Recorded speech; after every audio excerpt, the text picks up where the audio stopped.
Selamat datang ibu-ibu pada kelas ibu hamil di pertemuan yang kedua. Adapun 4 poin yang kita bahas pada hari ini. Yang pertama, persalinan yang aman, nifas yang nyaman, ibu selamat, dan yang terakhir, bayi yang sehat. Selamat menyimak. Sebelum memasuki persalinan yang aman, ibu wajib mengetahui tanda awal persalinan. Yang pertama, kepala janin sudah memasuki pintu atas panggul atau kepala janin sudah berada di bawah. Yang kedua, perut ibu mengalami pelebaran. Yang ketiga, ibu akan sering kencing atau susah kencing akibat tekanan dari kepala janin. Yang keempat, ibu akan sering mengalami sakit pinggang. Yang kelima, ibu akan mengalami sakit perut seperti mulas-mulas secara sering. Yang terakhir, ibu akan mengalami keluarnya lendir bercampur darah pada alat kewanitaan ibu. Dan apabila hal tersebut terjadi, segeralah datang ke pusat pelayanan kesehatan terdekat untuk memeriksakan diri. Tanda bahaya pada persalinan. Yang pertama, terjadinya pendarahan melalui jalan lahir. Yang kedua, tali pusat atau tangan dan kaki janin keluar melalui jalan lahir. Yang ketiga, ibu mengalami kejang akibat tingginya tekanan darah ibu dan suhu tubuh yang tidak ditangani secara segera. Yang keempat, pada proses persalinan, ibu tidak kuat untuk mengejan. Yang kelima, warna air ketuban ibu hijau, keruh dan berbau. Dan yang terakhir, ibu mengalami kesakitan yang hebat serta gelisah.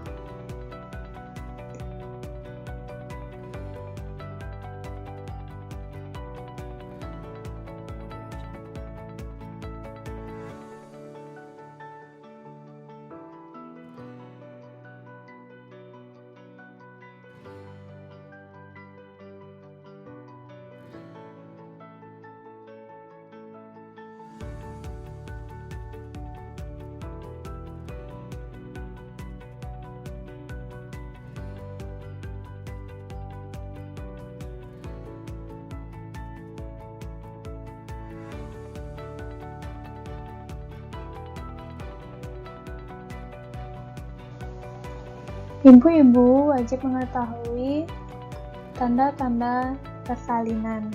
Yang pertama, ibu akan mengalami mulas-mulas yang teratur, timbulnya semakin sering dan semakin lama. Yang kedua, keluarnya lendir bercampur darah pada alat kewanitaan ibu.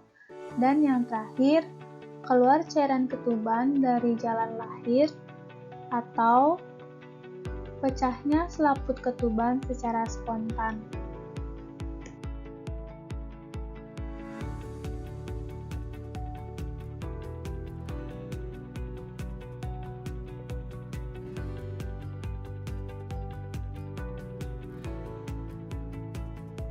Pada proses persalinan, ibu akan mengalami sakit perut dan mulas semakin sering, kuat dan teratur. Apabila hal tersebut terjadi, aturlah nafas ibu dengan cara menarik nafas yang panjang melalui hidung, lalu keluarkan lewat mulut untuk mengatasi atau mengurangi rasa sakit yang ibu alami. Apabila ibu merasa sakit perut seperti ingin buang air besar, segera beritahu ke petugas kesehatan yang sedang bertugas untuk membantu ibu dalam proses persalinan, baik secara normal maupun bantuan sesuai keadaan ibu pada proses persalinan. Proses persalinan normal adalah proses pengeluaran janin yang terjadi pada kehamilan cukup bulan atau 37-42 minggu, lahir spontan dengan presentasi belakang kepala atau kepala janin yang berlangsung selama 18 jam tanpa komplikasi baik pada ibu maupun pada bayi. Pada proses melahirkan ini, ibu berhak memilih proses persalinan yang sesuai dengan keinginannya. Tetapi, pada saat persalinan, tidak menutup kemungkinan ibu dan bayi akan mengalami keadaan gawat darurat, sehingga ibu dan suami harus tetap memilih tempat persalinan yang sesuai dengan kebutuhan ibu agar tidak terjadi kegawat daruratan yang tidak diinginkan. Selain persalinan secara normal, ada pun persalinan dengan tindakan. Yang pertama, persalinan sesar. Persalinan ini dilakukan dengan metode pembedahan pada perut ibu dengan cara ibu dibius terlebih dahulu. Selain secara sesar, bayi juga dapat dilahirkan melalui vakum dengan bantuan alat melalui kepala yang disedot seperti di gambar. Selain melalui vakum dengan cara disedot, adapun vakum yang digunakan seperti penjepit pada gambar untuk membantu kelahiran pada bayi. Materi selanjutnya yaitu inisiasi menyusu dini, di mana hal ini dilakukan pada 1 jam pertama setelah bayi lahir, dengan cara meletakkan bayi pada dada ibu segera ketika bayi sudah dikeringkan, di mana bayi akan berusaha untuk mencari puting susu ibu, dan hal ini dilakukan selama 1 jam sampai bayi mampu untuk menyusu pada pertama kalinya. Manfaat IMD yang pertama, merangsang keluarnya ASI. Yang kedua, memberi kekebalan pada bayi seperti kolostrum. Yang ketiga, meningkatkan hubungan ibu dan bayi. Yang keempat, merangsang kontraksi rahim sehingga mengurangi pendarahan pada pasca melahirkan. Yang kelima, memperbesar peluang ibu untuk memantapkan dan melanjutkan kegiatan menyusui selama masa bayi. Yang terakhir, mengurangi stres ketika selesai melahirkan. Posisi dan pelekatan menyusui yang benar yaitu posisikan kepala dan badan bayi dalam satu garis lurus menghadap perut ibu, wajah bayi menghadap payudara, dan dagu bayi menempel pada payudara ibu. Lakukan hal ini atau susui bayi secara terus-menerus minimal 8 kali sehari. Pada saat menyusui bayi, ibu-ibu dapat melakukan dengan posisi duduk atau menambahkan bantal dan berbaring seperti di gambar. Apabila bayi sudah selesai menyusu, sendawakan bayi agar tidak terjadinya muntah seperti di gambar dengan cara menepuk-nepuk pundak bayi sampai bayi mengeluarkan sendawaknya.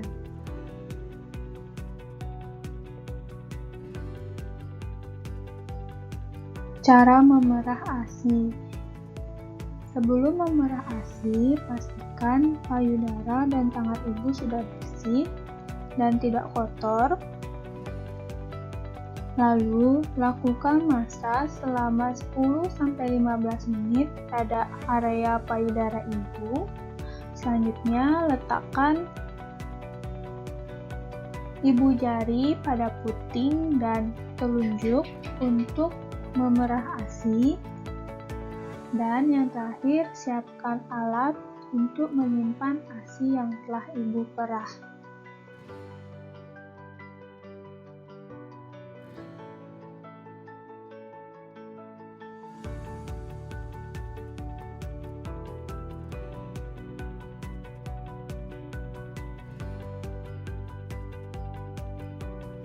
Ibu dapat menyimpan ASI pada cooler bag atau dalam ruangan, kulkas, dan freezer pada penyimpanan pendingin yang kurang dari 4 derajat Celcius, maka ASI tersebut dapat bertahan selama 2-3 hari. Sedangkan pada -20 sampai -18, ASI tersebut dapat bertahan selama 3-6 bulan. Selanjutnya yaitu masa nifas. Setelah melahirkan, ibu dapat melakukan kegiatan menyusu sesering mungkin. Yang kedua, ibu dapat beristirahat dengan cukup. Yang ketiga, minum vitamin A atau kapsul merah segera setelah melahirkan dan minum lagi setelah 24 jam kapsul pertama. Yang keempat, makan makanan yang bergizi dan minum yang cukup. Yang kelima, lakukan mobilisasi segera atau seperti jalan-jalan dan tidur agar mampu membantu kepulihan dari ibu. Yang keenam, jaga kebersihan jalan lahir seperti melakukan cebok dari depan ke belakang.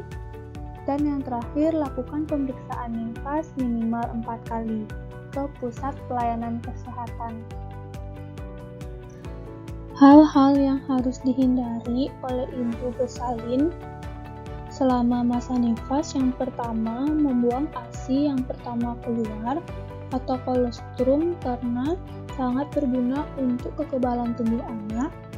Yang kedua, membersihkan payudara dengan alkohol atau obat merah atau sabun, di mana hal tersebut dapat terminum oleh bayi. Yang ketiga, melakukan latihan fisik dengan posisi telungkup. Yang keempat, mengikat perut terlalu kencang. Dan yang terakhir, menempel daun-daunan pada kemaluan karena akan menimbulkan infeksi. Selain hal-hal yang harus dihindari pada masa nifas, adapun tanda bahaya pada ibu nifas yaitu terjadinya pendarahan yang berlebih pada alat kewanitaan ibu. Yang kedua, demam lebih dari 2 hari. Yang ketiga, keluar cairan berbau dari alat kelamin ibu. Yang keempat, payudara bengkak, merah, serta disertai rasa sakit. Yang kelima, bengkak di wajah, tangan, dan kaki, atau sakit kepala dan kejang. Dan yang terakhir, ibu terlihat sedih, murung, dan menangis tanpa sebab atau depresi. Apabila ibu mengalami kejadian seperti itu, segeralah datang ke pusat pelayanan kesehatan untuk melakukan pemeriksaan.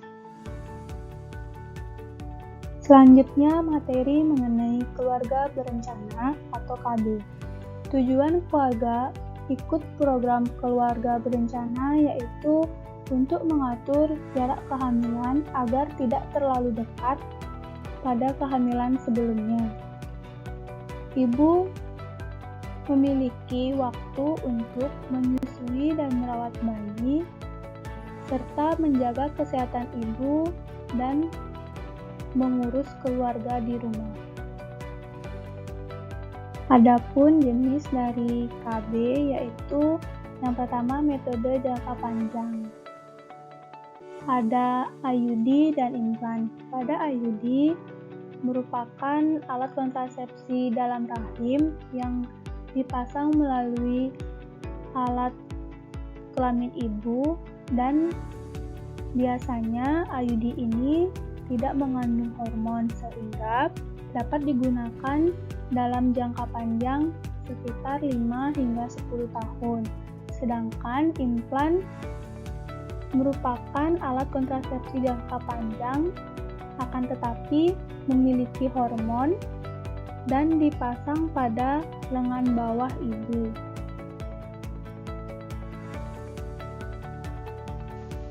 Selanjutnya, adapun metode jangka panjang yaitu MOW, di mana MOW ini biasanya dilakukan oleh dokter untuk mengikat saluran tuba ibu sehingga menghambat terjadinya pembuahan. Proses ini dilakukan melalui metode operasi.